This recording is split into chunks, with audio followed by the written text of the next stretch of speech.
Chers élèves, bonjour à vous. On se retrouve aujourd'hui pour une nouvelle séance sur le chapitre des intégrales, destinée spécialement pour les élèves de la section Bac Sciences ou aussi pour les élèves de la section Bac Technique, ainsi que parfois pour les élèves pour la section mathématiques. Donc, cette séance s'intitule dans la seconde partie de ce chapitre, qui va commencer tout d'abord par les intégrales et les inégalités. Donc, on commence directement par un premier théorème qui, si f est une fonction continue sur un intervalle fermé AB, si f est positive sur l'intervalle AB, alors l'intégrale de f est aussi positive. Donc, on va essayer de montrer ce petit résultat. Donc, preuve, puisque f est une fonction qui continue sur l'intervalle AB, automatiquement f va admettre une primitive qu'on va noter grand F. Cette primitive étant dérivable, donc sa dérivée c'est la fonction petit f qui est automatiquement positif, puisque ça c'est la condition de notre théorème. Et donc par la suite, la fonction f devient croissante et par la suite l'intégrale entre a et b de f de x dx, c'est l'intégrale de la dérivée grand f' qui est finalement f de b moins f de a, qui est positif puisque la fonction est croissante. Donc, une petite application de ce résultat. Donc, sans calculer l'intégrale, on va essayer de montrer que l'intégrale entre 0 et pi de sinus x exponentielle x dx est positif. Donc, pour pouvoir montrer ce résultat, on va donc essayer de montrer simplement que la fonction qui est à l'intérieur de l'intégrale est une fonction qui est positive. Par suite, en appliquant l'intégrale, bien sûr, comme l'intitule le théorème, on montrera que cette intégrale est finalement positive. Donc, si x est un réel, de l'intervalle 0, pi, alors automatiquement, son sinus est positif. Donc, on sait aussi que la fonction exponentielle x, ou bien le réel maintenant exponentiel x, il est toujours tout le temps positif. Donc, par passage au produit des deux expressions, sinus x qui multiplie exponentielle x, donc ça c'est un réel qui est finalement positif. Bien sûr, avec x, c'est un réel de l'intervalle 0, pi sur 2. La continuité des deux fonctions étant évidente sur l'intervalle 0, pi, on peut alors passer à l'intégrale. Donc, les fonctions, bien sûr, x associe sinus x fois exponentielle x, donc est continue. C'est une fonction continue. Les deux fonctions sont continues, donc automatiquement, leur produit est continu. Donc, sur l'intervalle 0, pi, je passe directement à l'intégrale. Donc, je peux obtenir que l'intégrale entre 0 et pi de cette fonction sinus x fois exponentielle x dx, bien sûr, est positif. Voilà. Donc, juste en montrant que la fonction initiale ou bien à l'intérieur de l'intégrale est positive, j'obtiens le fait que la fonction ou bien que l'intégrale est positive. Premier corollaire. Donc, si vous prenez f, g et h, trois fonctions qui sont continues sur un intervalle fermé AB, si la fonction h est inférieure ou égale à la fonction f est inférieure ou égale à la fonction g sur l'intervalle AB, c'est-à-dire h de x inférieur ou égal à f de x inférieur ou égal à g de x, pour tout x appartenant à l'intervalle AB, alors automatiquement, l'intégrale entre a et b de la fonction h de x est inférieure ou égale à l'intégrale entre a et b de la fonction f de x, qui est encore inférieure ou égale à la fonction g de x. Donc, une preuve de ce corollaire. Donc, qu'est-ce qu'il suffira de faire ici? On va utiliser le premier théorème. Donc, juste que on va prendre les deux fonctions h moins f et g moins f. Il suffira de montrer que la fonction h moins f plutôt, ou bien f moins h, si vous voulez, on montre qu'elle est positive. La fonction f moins h, on montre qu'elle est positive. Bon, ici, c'est une erreur de frappe. Donc, f moins h est positif et je montre que g moins f est positif et j'applique mon théorème précédent, j'obtiens automatiquement ce résultat.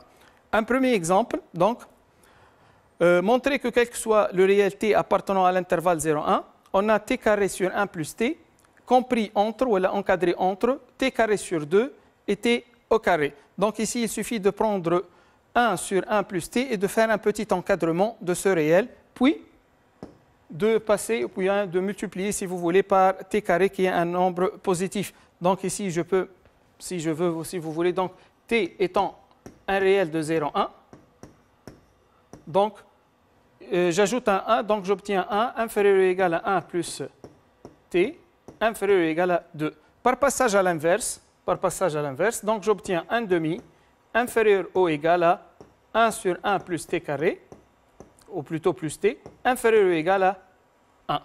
Là, le réel t carré est un réel qui est positif, donc il suffit de multiplier les trois termes de l'inégalité par t au carré, et vous obtenez évidemment, donc, puisque t carré est positif, donc vous pouvez multiplier par t carré, et vous obtenez un t carré sur 2, inférieur ou égal à t carré sur 1 plus t au carré, inférieur ou égal à t au carré. Voilà, donc c'est un résultat qui n'est pas très compliqué. Donc, ensuite, donc je reviens. Voilà, la question B, déduire alors que, ou bien déduire un encadrement de l'intégrale entre 0 et 1 de t carré sur 1 plus t carré. Donc, ce qu'on a montré en fait dans la question A, c'est que cette fonction qui est à l'intérieur de l'intégrale est encadrée en fait entre deux fonctions qui sont t carré sur 2 et t carré. Donc, on va appliquer notre corollaire puisque l'encadrement des fonctions est évident d'après la question A. La continuité aussi des trois fonctions étant immédiate, puisque ce sont, là c'est un polynôme, ici c'est une fraction et là c'est un polynôme, donc elles sont toutes les trois continues sur l'intervalle 0, 1. Donc je peux passer directement à l'intégrale et obtenir automatiquement un encadrement. Donc je note ici, si vous voulez, donc, ce que j'ai donc comme données. Donc j'ai t carré sur 2, inférieur ou égal à t carré sur 1 plus t, inférieur ou égal à t carré. Donc ceci pour t appartenant à l'intervalle, bien sûr, 0 et 1. Donc, la continuité des fonctions étant évidente, donc les fonctions sont continues. Les fonctions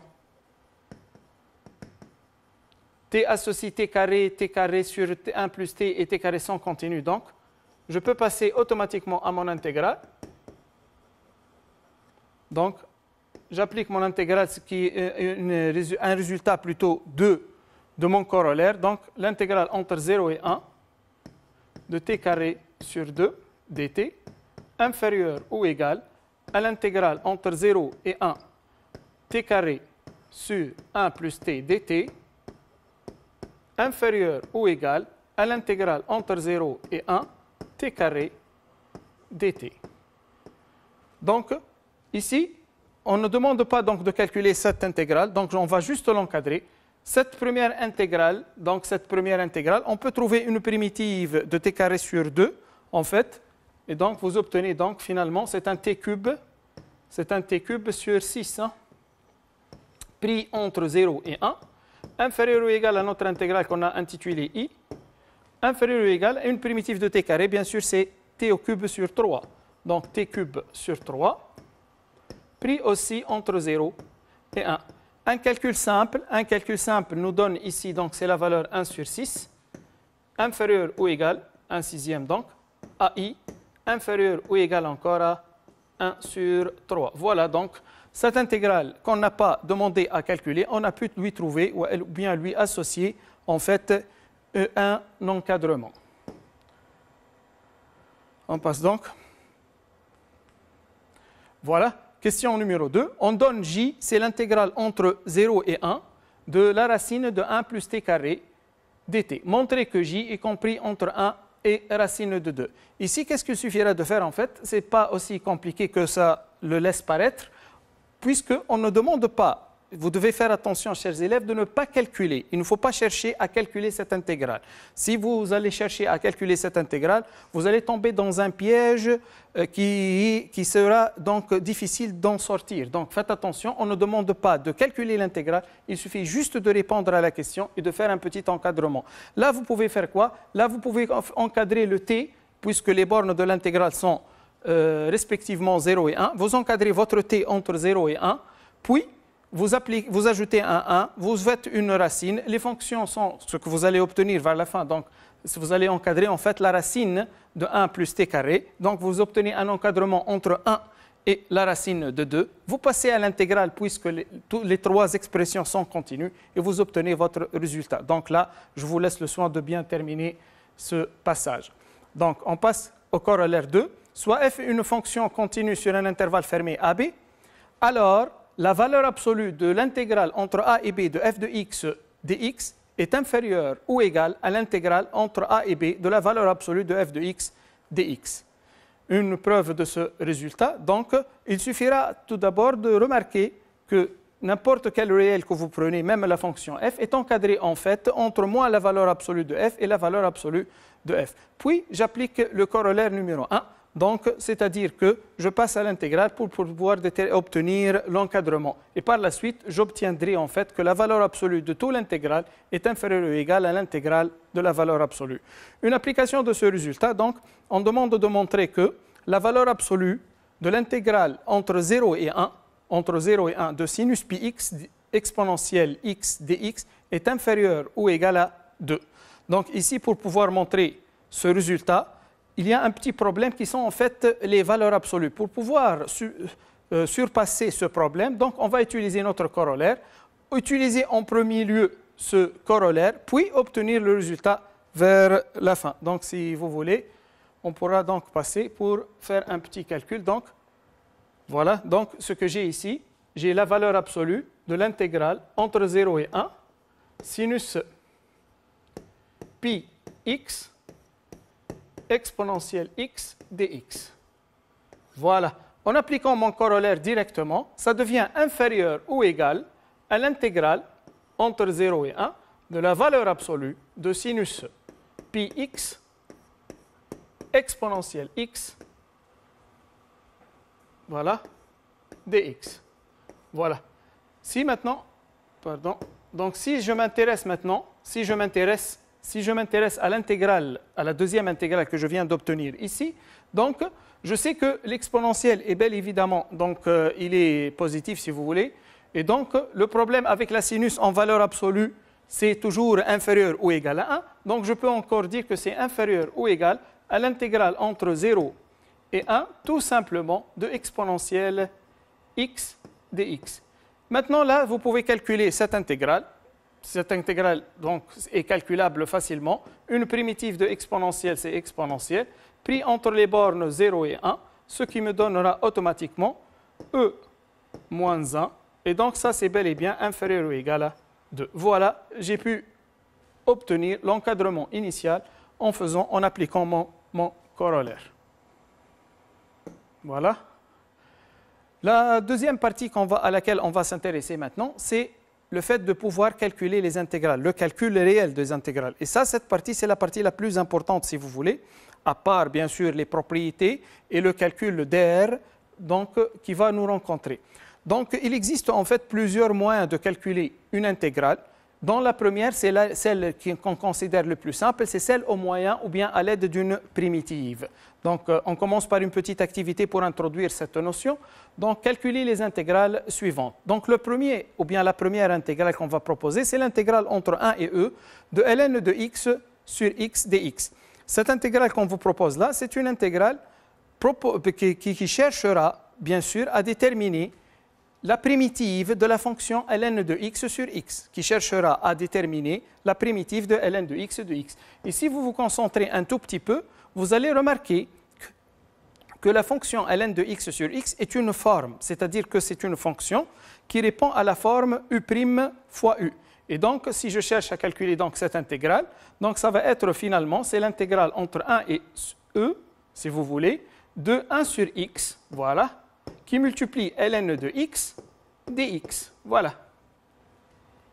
1 sur x est bel et bien la dérivée de la fonction ln, c'est la dérivée de la fonction ln, et donc ce que je vais obtenir vers la fin, donc c'est l'intégrale entre 1 et e de ln' de x fois ln de x dx. Et si vous avez bien révisé votre cours sur le calcul de primitive ou bien même sur le calcul d'intégrale, la forme u', une primitive, c'est 1 demi u au carré. Et donc, vous obtenez automatiquement, c'est entre crochets 1 demi ln au carré appliqué à x, pris entre 1 et e.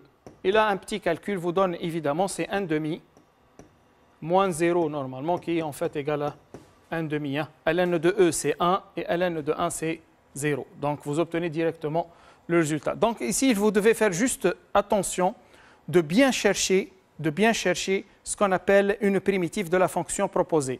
Le problème qu'on va rencontrer le jour de l'examen, par exemple, c'est en fait, vous ne savez pas si vous devez chercher une primitive directement ou vous allez donc utiliser d'autres moyens qu'on va voir par la suite. Et pour cela, vous devez bien suivre les instructions proposées dans votre copie d'examen. Donc, faites attention à ça. Donc, la deuxième intégrale qu'on va proposer, c'est l'intégrale entre 0 et 1. C'est l'intégrale entre 0 et 1 d'exponentielle t sur exponentielle t plus 1 dt. Cette intégrale aussi admet, ou bien cette fonction qui est à l'intérieur de l'intégrale, admet bel et bien une primitive qui est en fait, si vous remarquez un peu, la fonction exponentielle t plus 1, lorsque vous la dérivez, vous obtenez exponentielle t. Lorsque vous la dérivez, vous obtenez exponentielle t. Et donc là, c'est la forme tout simplement u' sur u. C'est la forme u' sur u. Si vous cherchez à calculer, bien sûr, cette intégrale, vous allez obtenir que,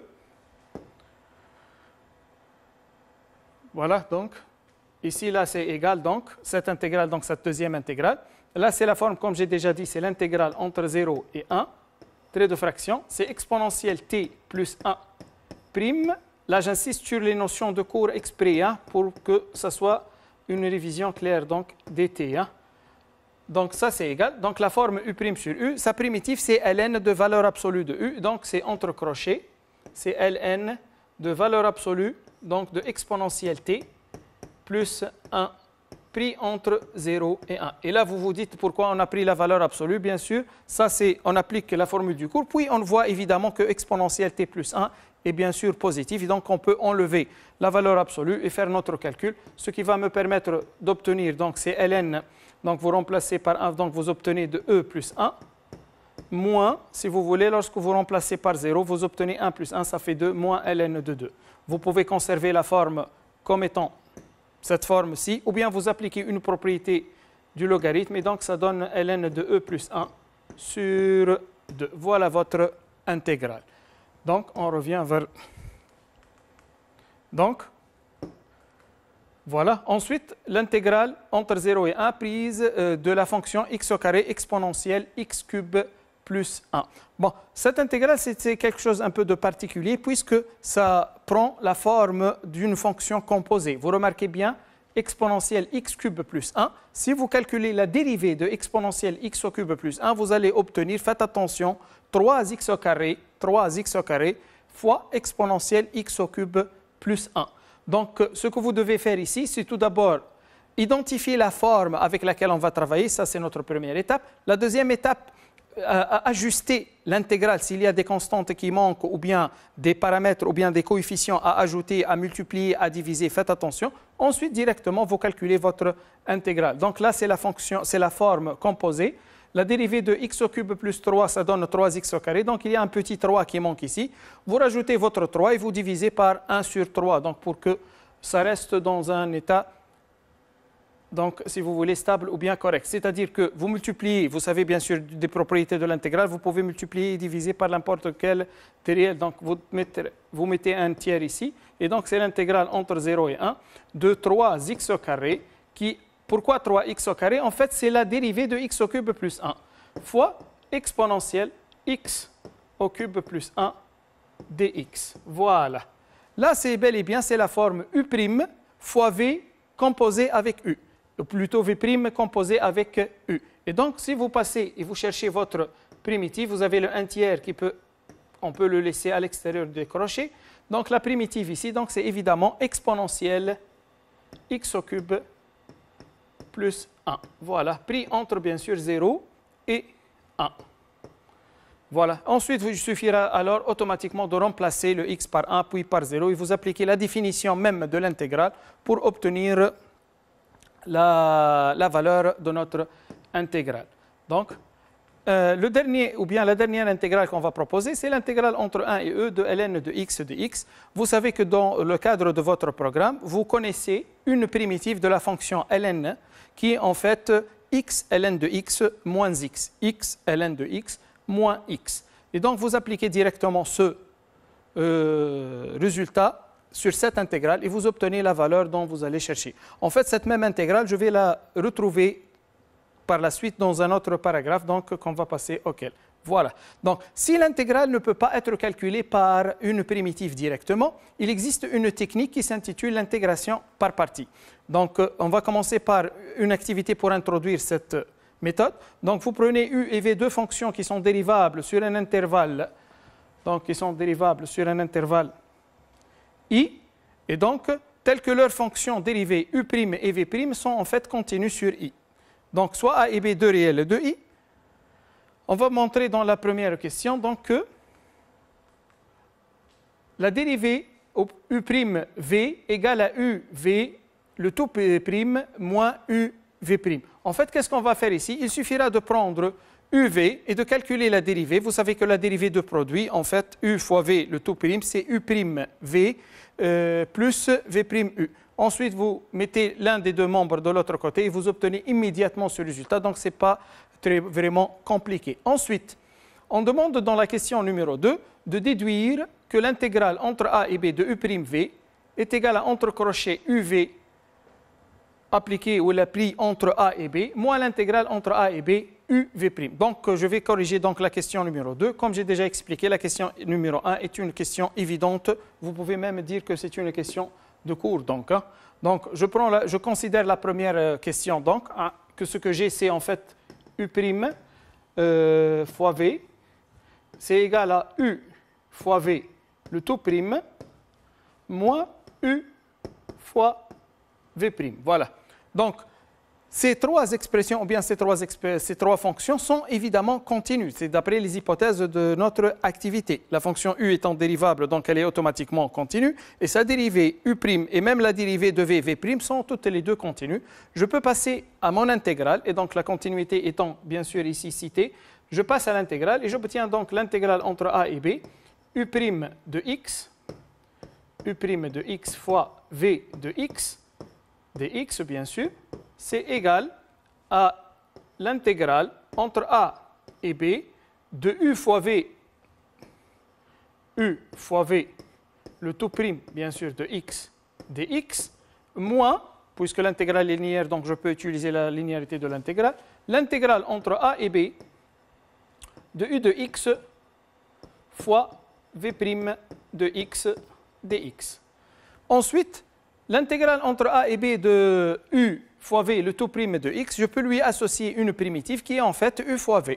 Et le résultat en découle de là, donc c'est un résultat qui devient pratiquement immédiat. Donc c'est U de x fois V de x, pris entre bien sûr A et B, moins l'intégrale AB, U de x fois V' de x dx. Voilà. Et donc voilà votre résultat. Ça c'est notre résultat. Cette technique, qu'est-ce qu'elle a permis de faire en fait? Vous devez bien faire attention à ceci. Cette technique a permis de passer d'un calcul d'une intégrale du type U' fois V, ça c'est une forme évidente, c'est une primitive, il suffira de remplacer la première fois le x par B, puis le x par A, à une deuxième intégrale U fois V', qui est supposée en fait être beaucoup plus simple à calculer et beaucoup plus maîtrisable. Donc cette technique, finalement, s'appelle ou bien s'intitule la formule d'intégration par partie qui sera introduite par le théorème suivant. Si vous prenez U et V, deux fonctions qui sont dérivables sur un intervalle I tel que leurs fonctions dérivées U' et V' sont en fait continues sur I, ici A et B sont deux réels quelconques de I, alors on a donc l'intégrale entre A et B de U' fois V, c'est égal donc à UV pris entre crochets, c'est-à-dire la primitive U fois V prise entre A et B, moins l'intégrale entre A et B de U fois V'. Comme j'ai déjà dit, cette technique, ou bien ce théorème, ou bien cette méthode qui s'intitule l'intégration par partie, sera essentiellement utilisée lorsque la méthode de la recherche directe de la primitive n'est pas valable. Sinon, vous allez en fait, faites attention, vous allez compliquer le calcul. Pour pouvoir bien capter cette notion, ou bien pour pouvoir apprendre cette notion, on peut tracer comme un petit arbre ici, vous remarquez, donc vous choisissez, vous faites un choix entre la fonction U et la fonction V', c'est-à-dire une fonction initiale que vous allez prendre comme étant la fonction U, puis une fonction que vous allez prendre comme étant déjà dérivée. Et la première étape, vous cherchez la dérivée de la première et la primitive de la seconde. Ensuite, vous appliquez votre formule, donc U fois V', donc U fois V', c'est égal entre crochets, donc UV, moins l'intégrale U', V', et vous obtenez votre théorème. Donc U fois V', comme j'ai déjà dit, c'est égal à entre crochets U fois V, moins, voilà, U' fois V', pour pouvoir apprendre cette technique. Donc, on passe à des exemples pour pouvoir donc maîtriser cette notion. Par intégration par partie, calculer les intégrales suivantes. Donc, une première intégrale I1, l'intégrale entre 0 et pi, c'est x fois sinus x dx. Voilà. Donc, comme étant un élève moyen ou bien un bon élève, la première chose à faire, ou bien le premier réflexe que j'ai, c'est de pouvoir chercher dans mes tables, dans mon cours, est-ce que la fonction x fois sinus x admet ou non une primitive. Donc rapidement je révise, donc il n'y a pas de primitive directe de cette fonction. Qu'est-ce que je vais faire en fait? Je vais m'intéresser à la méthode d'intégration par partie. Pour ceci, je vais faire un choix. Je vais faire un choix entre une fonction u et une fonction v'. Faites attention. Donc je vais choisir, ici vous avez un produit, c'est x fois sinus. Donc ce que vous devez faire attention, donc vous allez chercher une fonction que vous allez prendre comme u, et vous allez chercher sa dérivée, et une fonction que vous allez choisir comme v' et à laquelle vous allez chercher votre v'. Ce choix que vous allez faire n'est pas un choix aléatoire en fait. C'est un choix qui est bien spécifique et qui vise à obtenir une deuxième intégrale par la méthode de l'intégration par partie qui est beaucoup plus simple à calculer. Je vais m'attarder un peu ici pour expliquer cette notion car je considère que c'est l'une des plus importantes. Donc, regardez bien, donc, je me demande à calculer cette intégrale. Comme j'ai déjà dit, je vais faire un choix. Donc, si par exemple, je prends un u de x qui est égal à sinus x, remarquez bien, hein, et que v' de x est égal à x. Je n'ai pas fait attention, j'ai fait un choix quelconque. Alors, automatiquement, la dérivée de sinus, donc vous pouvez calculer par vous-même, ce n'est pas très compliqué. Donc, vous obtenez un cosinus de x. Et une primitive de x, ce n'est pas aussi compliqué aussi. Donc, vous allez obtenir un demi x au carré. Maintenant, si vous appliquez votre formule ou bien notre théorème I1, donc ça devient égal entre crochets, c'est u fois v, c'est-à-dire c'est 1 demi x au carré fois sinus x.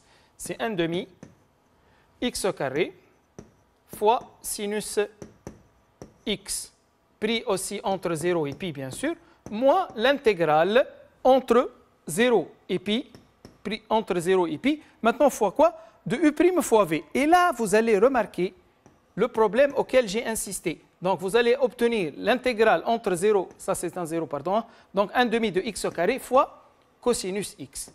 Et là, vous allez remarquer, évidemment, qu'au lieu de simplifier votre calcul, au lieu d'obtenir une intégrale aussi simple, vous avez obtenu ici une intégrale encore plus compliquée que la première. Et donc là, vous devez faire attention, c'est un choix qu'on a fait inversé ou bien un choix erroné.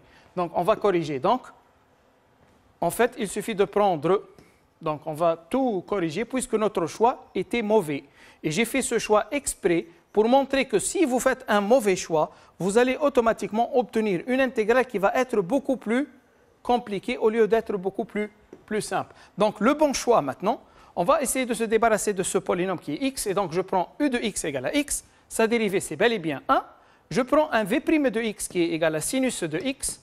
Et dans la primitive, c'est bel et bien moins cosinus x. Maintenant, j'applique mon théorème. L'intégrale I1, elle est égale donc à u fois v. Donc, c'est un moins x cosinus x, moins x fois cosinus x, moins l'intégrale entre 0 et pi de ce produit u' fois v. Et donc, vous obtenez moins cosinus x dx.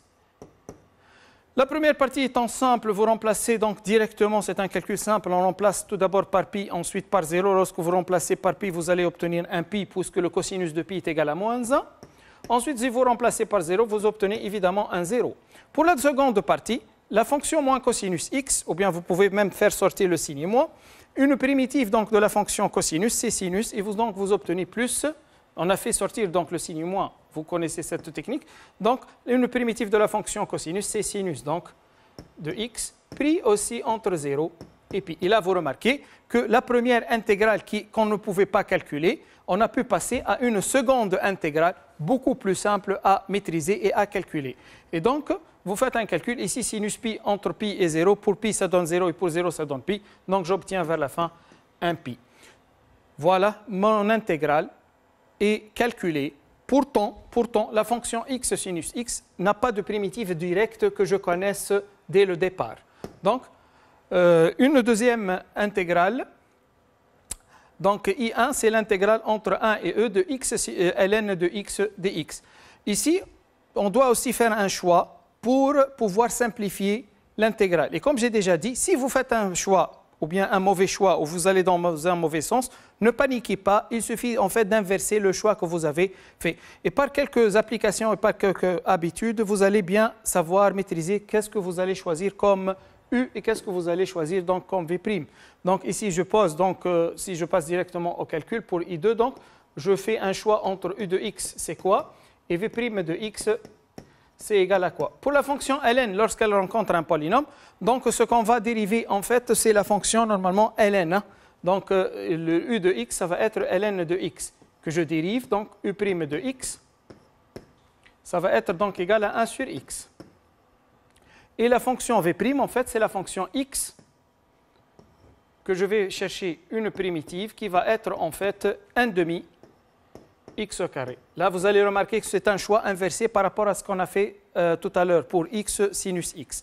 Et donc, maintenant, ce qu'on va faire, donc notre intégrale I2 va être égale entre deux crochets. Je mets le produit des deux primitives, donc qui sont u et v. Donc, c'est 1 demi x au carré, 1 demi x au carré ln de x pris entre 1. Donc, pris entre 1 et e. Donc, voilà, pris entre 1 et e, moins, en fait, moins la deuxième intégrale, si vous voulez, entre 1 et e, maintenant de u' fois v. On peut s'aider avec un petit peu de calcul mental. Là, vous avez 1 demi x au carré qui multiplie 1 sur x. Une petite simplification par le réel x, ce n'est pas très compliqué. Vous obtenez 1 demi de x, dx, bien sûr. Et là, vous remarquez que l'intégrale 1e, de 1 à e, de 1 demi de x, c'est une intégrale très simple à calculer. Pour la première partie, il suffit de remplacer une fois par le e et une fois par le 1 pour obtenir le calcul. Et donc là, ça devient très clair et très simple à calculer. Si vous avez maintenant fait un mauvais choix entre u et v', vous allez trouver ici une intégrale encore plus compliquée et non pas plus simple. Donc cette intégrale, celle-ci, si vous avez fait un mauvais choix entre u, je répète, hein, entre u et v', si vous avez fait un mauvais choix, votre intégrale obtenue vers la fin sera une intégrale encore plus compliquée et non pas une intégrale beaucoup plus simple. Donc là, il suffira de faire un petit calcul que vous pouvez bien sûr normalement faire tout seul et vous obtenez bel et bien votre résultat. Un avant-dernier exemple, donc I3, l'intégrale I3, c'est l'intégrale entre 0 et 1 de x au carré plus 1 qui multiplie exponentielle moins x dx. Ici, kiff, si vous faites une petite réflexion, si vous révisez bien votre formule ou bien votre tableau de primitives, il n'y a pas une primitive directe de la fonction x plus 1 exponentielle moins x ou quelque chose qui ressemble à ça. Il n'y a pas. Donc la méthode qu'on va utiliser, c'est la méthode d'intégration, bien sûr, par partie. Et donc il faut faire ici aussi un choix entre u et v'. Et comme j'ai déjà expliqué, je le répète sans cesse, le choix est primordial dans le calcul. Hein.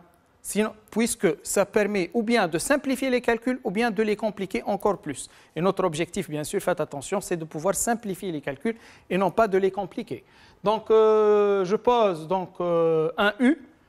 Donc, c'est toujours comme ça la démarche donc, à suivre. Je vais faire un choix entre U et V'. Et là, je vais faire un choix, en fait, comme la première intégrale. En fait, le polynôme, je vais le dériver, donc x plus 1, que je dérive, donc u' de x, donc c'est égal à 1, la dérivée de x plus 1, la dérivée de 1, 0, la dérivée de x c'est égal à 1. Ensuite, l'exponentielle moins x, je lui cherche une primitive, c'est de la forme exponentielle a x, sa primitive c'est 1 sur a exponentielle ax, et donc ça donne finalement moins exponentielle moins x. Maintenant, si vous faites un petit réflexe, vous remarquez en faisant le produit entre u' et v, en faisant le produit entre u' et v, vous allez obtenir en fait exponentielle moins x ou bien moins exponentielle moins x, qui est en fait très simple à calculer donc en termes d'intégrale. Et donc j'ai fait un bon choix. Si mon choix était mauvais ou bien il était inversé, vous allez obtenir ici une intégrale qui est beaucoup plus compliquée. Et là, vous devez faire attention. Vous vous arrêtez ici et vous remplacez ou bien vous changez le choix que vous avez déjà fait au départ. Donc, par suite, donc l'intégrale I3, je finis cet exemple. Donc, c'est entre crochets U fois V. Donc, vous obtenez donc entre crochets infini moins x plus 1 exponentielle moins x pris entre 1, là c'est 0, voilà, donc c'est un 0 et 1, moins l'intégrale entre 0 et 1, voilà, maintenant de U' fois V, donc qui va donner moins exponentielle moins x dx. Et là, je sais que vous n'allez pas être bloqué par ce petit calcul, donc vous remplacez ici par 1 directement, ensuite par 0 directement, et là, une primitive de exponentielle moins x ou bien de moins exponentielle moins x, c'est bel et bien exponentielle moins x. Donc si vous remplacez ici par 1, vous allez obtenir un 2 exponentielle moins 1, c'est-à-dire que ça va donner donc moins 2 exponentielle moins 1. Ensuite moins, si je remplace par le 0, là ça va donner 1 et là ça va donner 1. Et donc ça va moins 0, ça fait plus 1. Moins, entre crochets ici, la primitive comme j'ai déjà dit, de e moins exponentielle. Regardez, j'ai conservé le moins. Hein. Moins exponentielle moins x, donc ça donne bel et bien exponentielle moins x pris entre 0 et 1.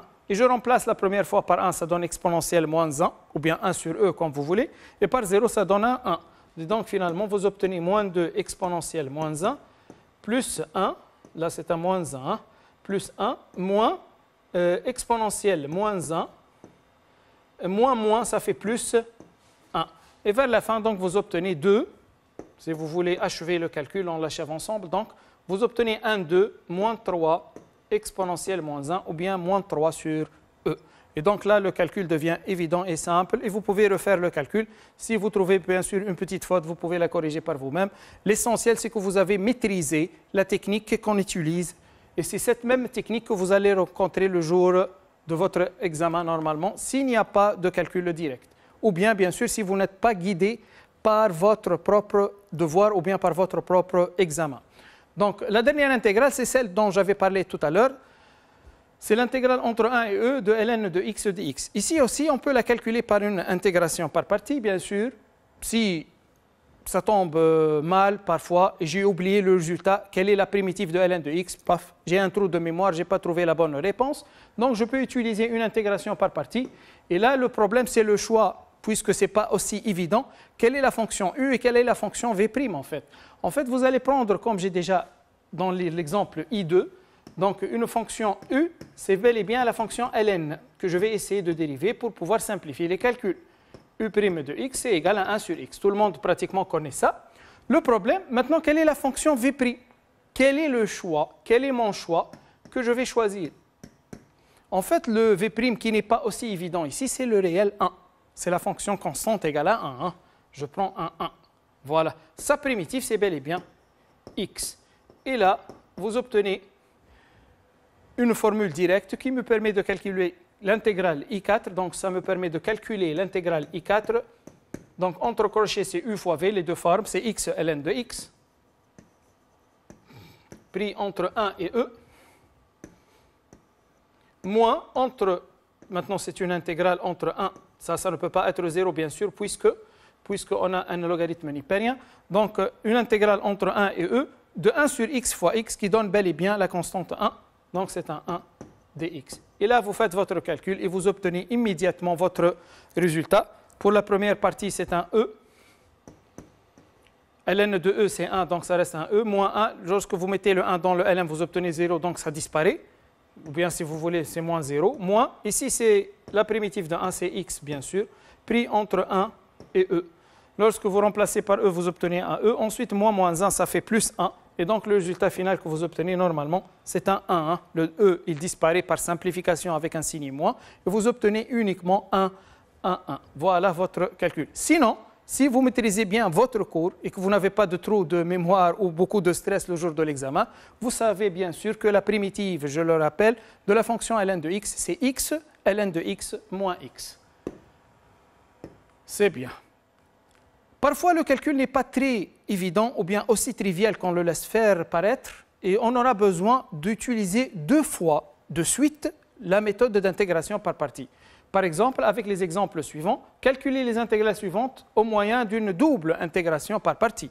Donc, lorsque ici j'ai par exemple la première intégrale J1, l'intégrale entre 0 et ln de 2, x au carré exponentielle x. J'essaie de vérifier dans mon cours, il n'y a pas de primitive directe. Je pense bel et bien à utiliser ce qu'on appelle l'intégration par partie. Lorsque je vais appliquer une première fois l'intégration par partie, je vais rencontrer en fait une deuxième intégrale qui n'est pas aussi simple à voir et donc qui ne va pas en fait me donner un résultat direct. Qu'est-ce que je vais faire? Je vais en fait utiliser deux fois. Si vous voulez, on peut corriger cet exemple, sinon pour comprendre la technique ou pour la maîtriser. Donc, qu'est-ce que je vais faire ici? Donc, je vais faire un choix. Je choisis un U et un V'. J'applique ma formule une première fois. L'intégrale que je vais obtenir vers la fin, sur laquelle j'ai déjà insisté et j'ai dit que vous devez obtenir une intégrale très simple, ne va pas être aussi simple que ça le laisse paraître. On va lui appliquer une seconde fois la méthode d'intégration par partie. Et là, elle va donner une intégrale aussi simple. Et donc, je peux calculer et finalement obtenir le bon et le correct résultat. Donc, ici, je vais faire un petit choix. Donc, je prends un U de x, si vous voulez. C'est x au carré, donc. Lorsque je dérive le E' de x, ça va donner 2x. Je prends un V' de x qui est égal à l'exponentielle. Lorsque vous cherchez la primitive d'exponentielle, c'est en fait exponentielle. Maintenant, je vois que J2, bon, si vous voulez, je peux même noter ici, hein.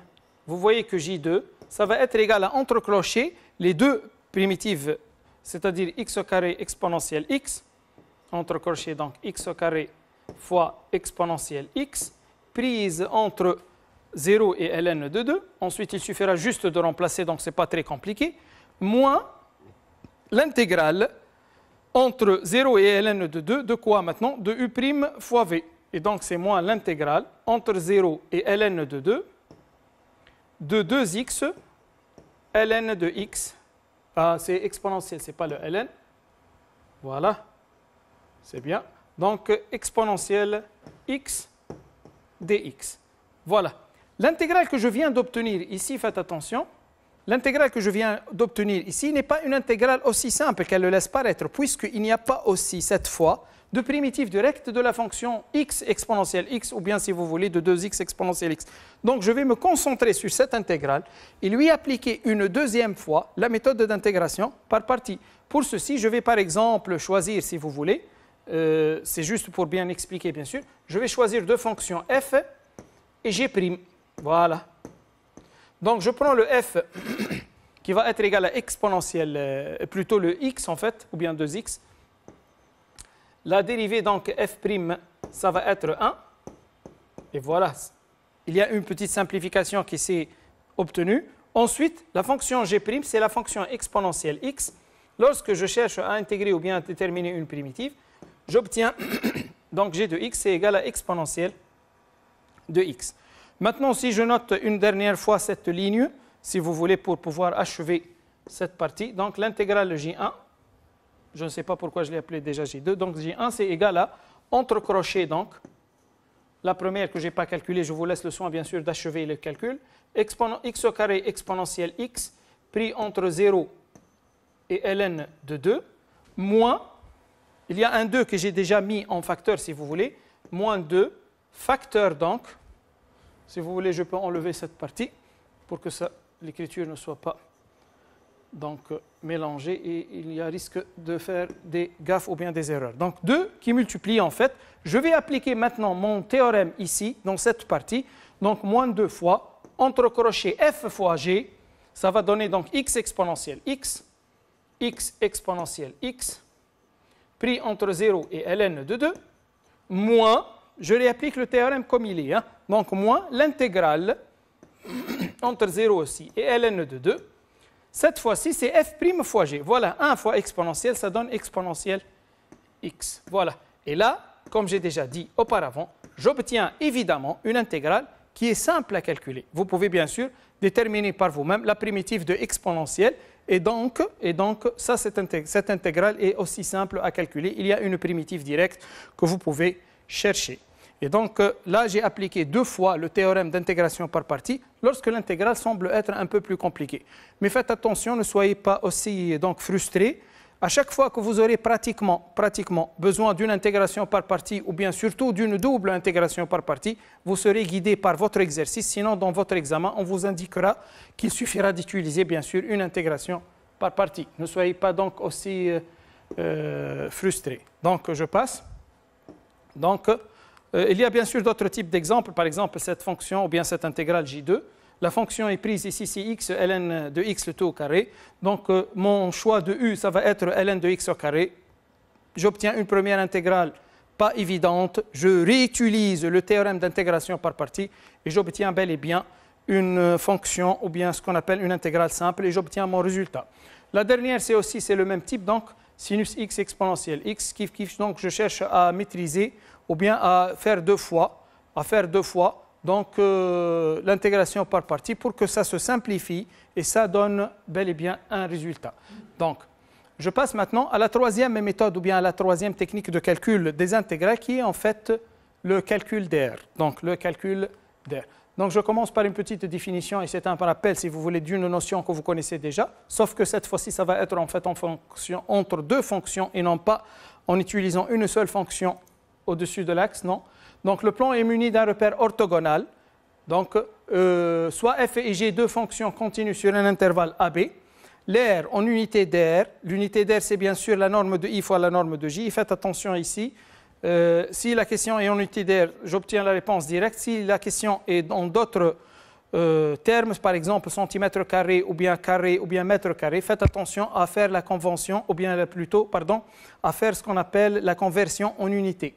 Donc, l'air en unité d'air de la partie du plan limitée par la courbe de f et la courbe de g, ainsi que les droites d'équation x égale à a et x, voilà, et x égale à b, et le réel, donc l'intégrale entre a et b de la valeur absolue, faites attention, de f de x moins g de x dx. Donc, c'est le réel, valeur absolue, f de x moins g de x dx. Et bien sûr, ici, le problème, comme toujours, on le sait et on le dit pas mal de fois, vous ne pouvez pas calculer l'intégrale, vous ne pouvez pas calculer cette intégrale sans enlever les valeurs absolues. Donc, c'est un travail à faire, hein. Il faut faire attention.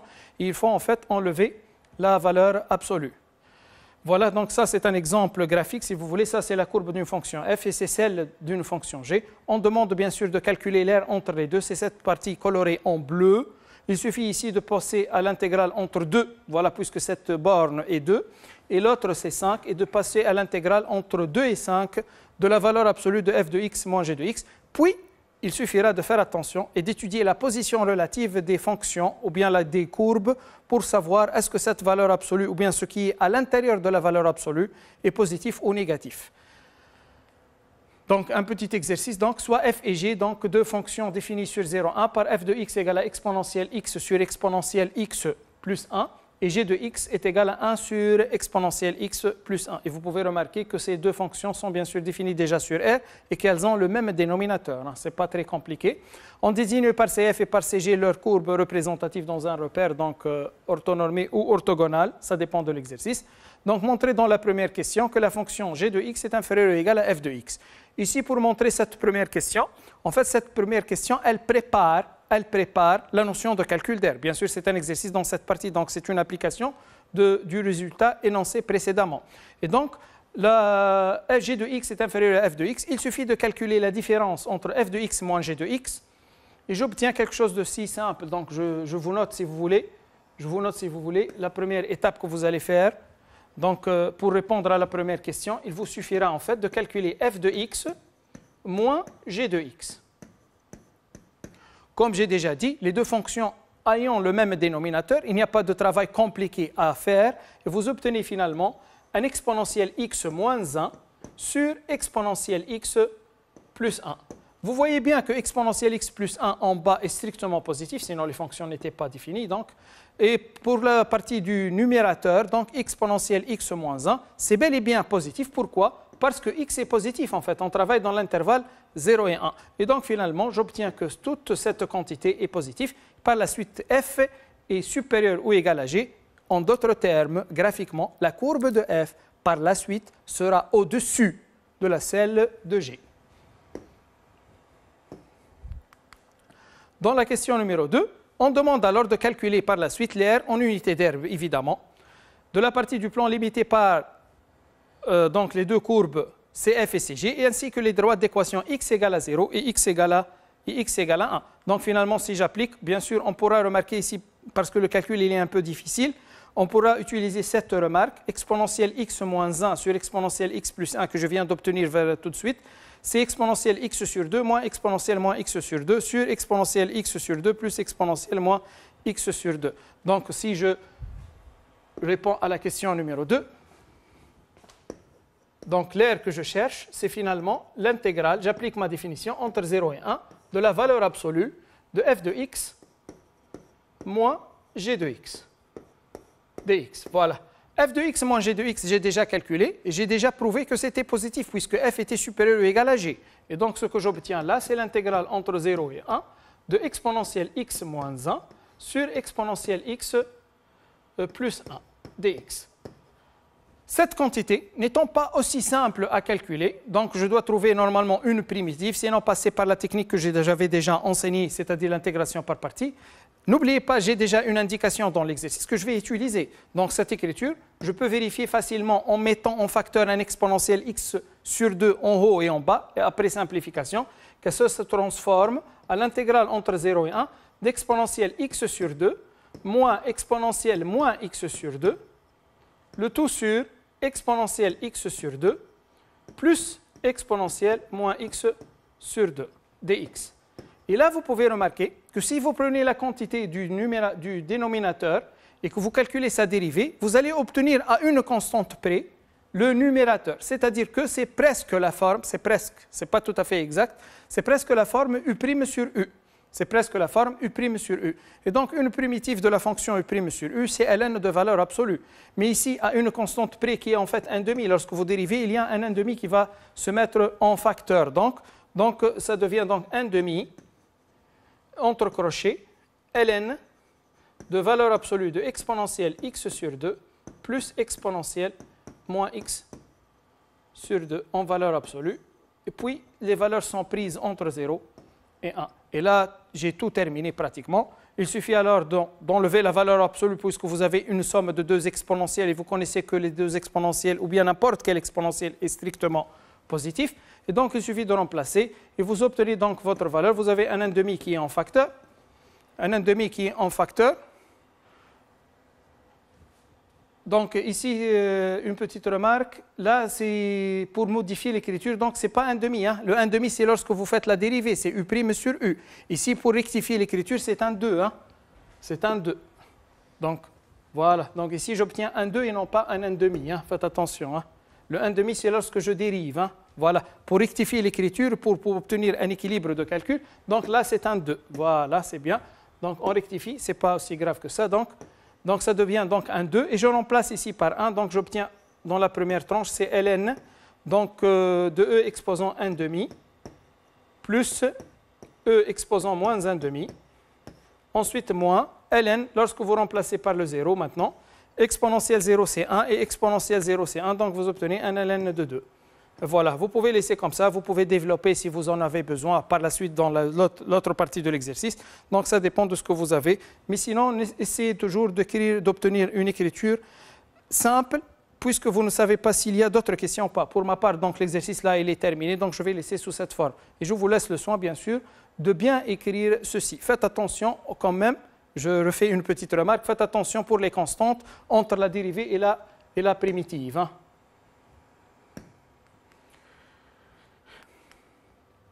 Maintenant, la quatrième partie, c'est inégalité de la moyenne, théorème de la moyenne. Donc, dans cette partie, je vais commencer par donner une définition de ce qu'on appelle valeur moyenne dans le calcul intégral. Donc, si f est une fonction continue sur un intervalle AB avec A strictement inférieur à B, on appelle valeur moyenne de f sur l'intervalle AB le réel noté f bar, qui est défini par f bar égale à 1 sur B moins A, l'intégrale entre a et b, f de x dx. Donc, c'est juste une petite définition. En application, donc, calculer la valeur moyenne de la fonction définie par f de x égale à exponentiellement x plus 2 sur l'intervalle 0,2. Ici, si vous voulez, donc, on peut la calculer. C'est une application directe de ce résultat. Je mets f bar c'est égal directement 1 sur 2 moins 0, l'intégrale entre 0 et 2, d'exponentielle moins x plus 2 dx. Il me suffira alors ici de trouver, donc c'est 1/2 à l'extérieur, il me suffira ici de trouver une primitive d'exponentielle moins x plus 2 qui est moins exponentielle moins x plus 2. Et donc, ça donne moins exponentielle moins x plus 2 pris entre bien sûr 0 et 2, puisque l'intervalle, donc c'est 0 et 2. Et donc, j'obtiens ici, c'est un 1/2. Facteur, donc si j'en remplace par 2, j'obtiens exponentielle 0. Donc, c'est un moins exponentielle 0. Ensuite, moins, ça fait un plus exponentielle de 2. Voilà. Et donc, j'obtiens, c'est un e carré moins. Donc, finalement, si vous voulez, c'est un e carré moins 1 sur 2. Voilà. Donc, j'obtiens cette valeur. Ça, c'est un réel. Donc, comme j'ai déjà expliqué, c'est ce qu'on appelle une valeur moyenne. Donc, je passe. Ensuite, l'interprétation géométrique de la valeur moyenne, je vais passer rapidement. Donc, le plan est muni d'un repère orthogonal, soit f une fonction continue et positive sur un intervalle AB. L'aire en unité d'aire de la partie du plan limitée par la courbe de f et les droites d'équation y égale à 0, c'est-à-dire l'axe des abscisses, x égale à a et x égale à b, est égale à celle du rectangle de côté b moins a et f bar. J'explique. Vous avez ici une courbe. L'aire de cette partie qui est entre a et b de toute la courbe, qui est déjà colorée en rouge, peut être transformée ou bien peut être égale à l'aire du rectangle, celui-ci, dont l'un des côtés c'est b moins a, et par contre la hauteur ou bien la largeur c'est quoi? C'est ici, c'est le f bar, c'est le f bar. C'est ça l'interprétation géométrique de f bar. Et on a ici un équilibre d'aire. L'aire du rectangle c'est f bar fois b moins a. L'aire de la fonction c'est plutôt entre la fonction et les droites et l'axe des abscisses, c'est l'intégrale entre a et b de f de x dx. Il n'y a pas de valeur absolue puisque la fonction à laquelle je m'intéresse est au-dessus de l'axe OI. La dernière partie, c'est l'inégalité de la moyenne, donc. Premier théorème, donc soit f une fonction continue sur un intervalle AB, m et petit m et grand M, deux réels que je prends. Si pour tout réel x appartenant à AB, la fonction f de x est comprise entre petit m et grand M, alors le f bar est compris entre m et m. Donc une application de ce résultat, on considère la fonction f définie sur 0,1 par f de x égale à exponentielle x sur 1 plus x au carré. Donc la question c'est de montrer que f bar est comprise entre 1 et e sur 2. Donc ce qu'on peut faire ici en analogie au théorème, c'est tout simplement, on va montrer que la fonction f de x en fait est encadrée entre 1 et e sur 2. On va montrer que la fonction f de x est encadrée entre 1 et e sur 2 pour pouvoir obtenir le résultat. Donc si je prends la fonction f, donc je travaille bien sûr sur l'intervalle 0,1 tout simplement, mais vous pouvez remarquer que c'est une fonction définie, continue et même dérivable sur R. Un calcul simple de la dérivée va engendrer, donc par la forme f sur g, donc ou bien u sur v, va me donner en fait, donc c'est un exponentiel de x qui multiplie 1 plus x au carré, moins ensuite 2x fois exponentielle x, le tout sur 1 plus x au carré. Le tout au carré, bien sûr, ce qui va vers la fin donner donc un terme qu'on voit bien, donc c'est un exponentiel x qui multiplie donc x moins 1, le tout au carré, produit remarquable, sur 1 plus x au carré, le tout au carré. Et donc vous remarquez que c'est positif, et par la suite je déduis que la fonction f est, en fait, c'est une fonction croissante. Puisque la fonction est croissante, lorsque je prends x compris entre 0 et 1, je peux bel évidemment appliquer ma fonction f et j'obtiens que le f de x, voilà, il est en fait compris entre f de 0 et f de 1.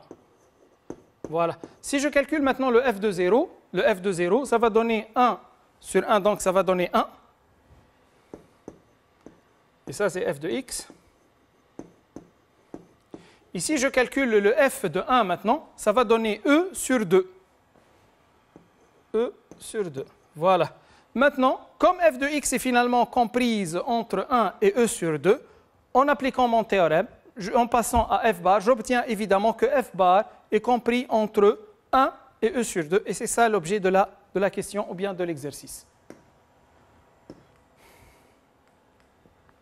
Un corollaire issu de ce théorème. Donc, si f est une fonction continue sur l'intervalle AB, avec a strictement inférieur ou égal à b, alors il existe un réel C qui appartient à l'intervalle AB tel que f de C est égal à f bar, c'est-à-dire que c'est égal à 1 sur B moins A, l'intégrale entre A et B, f de x de x.